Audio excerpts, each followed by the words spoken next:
Update tayo guys sa mga ilo-load nga nating kalapate. So napakain na natin sila. More on sap tayo. Nilagyan natin ng medyo maraming sap para sa ganun magkaroon ng taba yung katawan nga ng kalapate nga natin. Lalo na dito sa blue bar na to. Ayan. Malayo na, 380 kilometers yata. Kung di ako nagkakamali, 380, 370 kilometers. Alili pa rin yan. So ito 200 plus. Ayan. So maganda naman yung mga condition nga nila. Friday routine nga natin. Nagparonda lang tayo. Nagparonda tayo kaninang maga. Tapos hindi natin pinilit na bumaba yung kalapati natin sa bubong. Hinayaan lang natin na magbilad-bilad ng konti. At pagpasok, pinakain na natin. So ayun yung mga kaparis nila. Pang motivate para bumilis umuwi. At umuwi sa oras.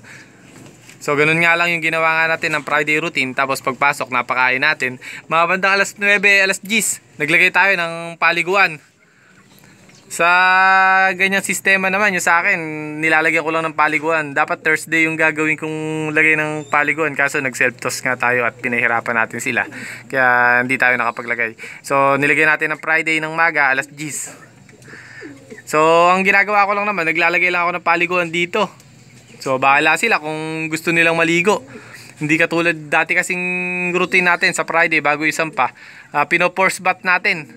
So inilululo natin ng saglit na saglit yung kalapate, siguro 15 seconds. Hindi naman basang-basa yung katawan, ano? Ganun lang yung pagpo-force bath pag iba yung pagpapaligo sa pagpapakondisyon.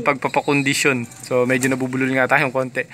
So yung pagpapakondisyon naman kasi lublob lang ng konti yun, 5 seconds tapos ahon, 5 seconds ulit. Parang babasahin mo lang yung ilalim ng pakpak nila tapos babasahin mo pa para sa ganun kung naiinitan yung kalapate. So dati ganun yung ginagawa ko. So ngayon nag-iba nga tayo. Ang ginawa nga natin, nilagyan lang natin sila ng paliguan dito sa baba. Tapos kung maliligo, okay. Pagka hindi, tatanggalin natin after 30 minutes or 20 minutes, tatanggalin natin yung paliguan. So ganun yung ginawa natin.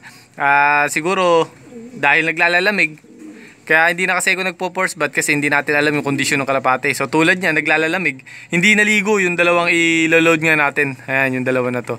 So alam siguro nila yung pakiramdam ng nilalamig, ano, kaya hindi sila naligo nun. Sa atin okay naman yung ganong sistema. Hinayaan lang natin sila kung maliligo o hindi. Mas mainam nga yun kasi parang tao yan. Maliligo ka ba kung nilalamig yung pakiramdam mo? So kahirap naman ng ipo-force bath ka. Halimbawa nilalamig ka na tapos ipo-force bath ka pa, baka magkasakit ka. So ganun din yung sa kalapate na tansya ko or sa tingin ko. Kaya hindi na ako nagpo-force bath ngayon. Hinahayaan ko na lang sila kung mainit na init sila sa pakiramdam nila, maliligo kasi yan. O kung nilalamig naman, kahit ano lagay mong tubig dyan, kahit gaano katagal, hindi papansinin ng kalapate yan. So hindi maliligo. So eto, pakita ko na yung kondisyon nila. Ayun yung blue bar nga, yung MacArthur natin. So nilagyan ko ng pugad para ma-motivate lalo na umuwi ng mabilis. So sana maganda yung maging pauwian natin, ano. Ayan, medyo lumusong kasi sa iniinom kaya basang-basa yung paa Pero kung mapapansin nyo yung pakpak niya, medyo may pulbos. Kaninang maga, pulbos na pulbos yan. So pinaronda nga natin. Nabawasan siguro ng konti, ano. Ayan. So ganda ng kondisyon.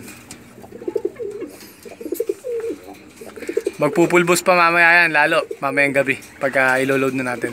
So ito yung isa, yung blue bar nga natin. Ayan. So magkapatid yung tatlo na yan. Yung nakita yung dalawa dito, ayan, saka ito, magkakapatid yan.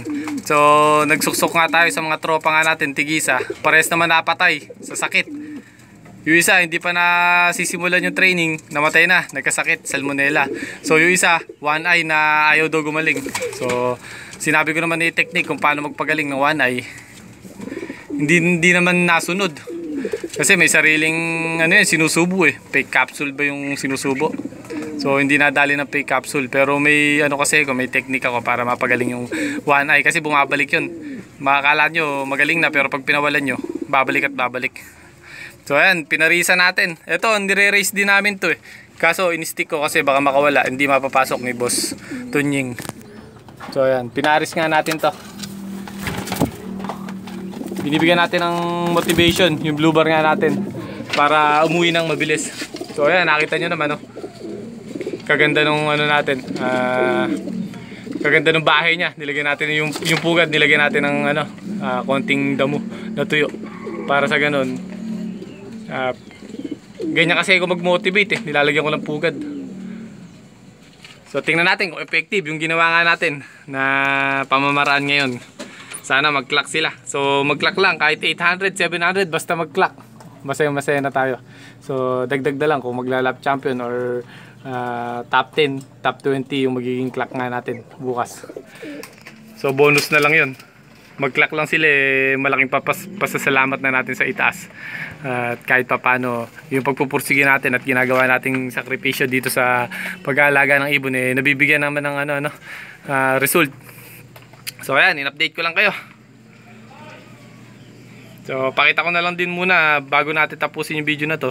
Pakita ko lang din muna yung mga binread nga natin or isinalang natin yan para sa South, kasi maganda yung papremyo dito ngayon sa South. Isang 3M na premyo, tapos isang 2M na premyo, kaya tinodohan ko na ng salang ano. Yung mga magulang naman na to, hindi ko muna sinalang. Yung mga magulang nung nililipad nga natin na to sa South. So pinahinga ko muna. Kung sakaling makatagpos yung dalawa na yan, hahanap tayo ng matibay-tibay na kapares, dun natin ibabangga. So pahinga muna yung mga magulang nung kalapati nga natin yan. So iniingatan nga natin yun at baka malaspag, mahirap na. Kailangan talaga 2 hanggang 3 beses lang tayo magsalang sa isang taon. Yun sa mga breeder nga natin na sure ball. So pakita ko na sa inyo yung mga nakasalang nga natin.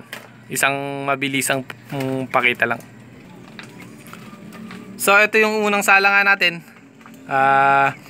Line breed na parang inbreed ang datingan nito kasi halos magpinsan or magtito, ganun ang datingan eh. Hindi ko na medyo maintindihan yung pagkakasalang natin na to, pero sure ball naman ako sa linyada na to na talagang idudulo tayo. So ayan, di ko makita kasi record, record tayo niyan sa taas. Pero siyempre mahirap halongkatin, marami kasi. Tuwing nagbi-breed kasi tayo, talagang nire-record natin yung mga nagiging anak. Tapos bago natin i-breed, tinitingnan natin kung saan natin pagtutugmain or pagbabanggain. So ito yung isa, ganun din, Morris Gordon din to. Ayan. Ayun yung nanay nung Boam line ko na talagang kung makikita nyo, multiple pulling winner, saka talagang pumaparte sa kada race, pumapasok sa overall. So nag-inbreed tayo ng Boam. Ito yung labas, tapos ipinaris natin dito sa Lola. So testing natin kung saan magki-click. Ito kasi ayaw mag-itlog, bata pa naman, siguro nasa 5 taon ayaw mag-itlog. So tinetesting natin kung sakaling mag-itlog. Testing natin yung testing lang naman tayo na testing. Kumbaga subok naman yung mga linyada na yung testing natin kung magki-click yung anak nila, kung mananalo or paparte sa papremyo. So ayan, maganda naman yung mga condition. So 3 pares lang naman yung isinalang ko bukod dito sa kay Sir Molo. May inbreed pa tayo doon, so pakita ko lang sa inyo saglit. So ito pa isang inbreed nga natin. So kung napansin nyo, naka-stick pa rin talaga. Ito, super set winner, in-inbreed ko. Anak niya to. Santa Margarita finisher naman to. Tawid dagat, South din na naging karera. In-inbreed nga natin. Ito yung tatay, ito yung anak. So magagandang ibon yan, may 2 itlog na. Magtatay. So hanggang dito na nga lang guys yung video nga natin. So in-update ko lang kayo sa mga kalapati nga natin. Dahil may mga nagtatanong nga sa mga ibon nga natin, ang tagal ko rin mag-upload. Pasensya na sa inyo guys, busy lang tayo sa negosyo. Kailangan kasi unahin muna yung negosyo, kasi pag wala tayong trabaho or negosyo, hindi natin masusustentuhan yung mga hilig natin or yung mga kalapati nga natin. So ingat kayo guys, God bless.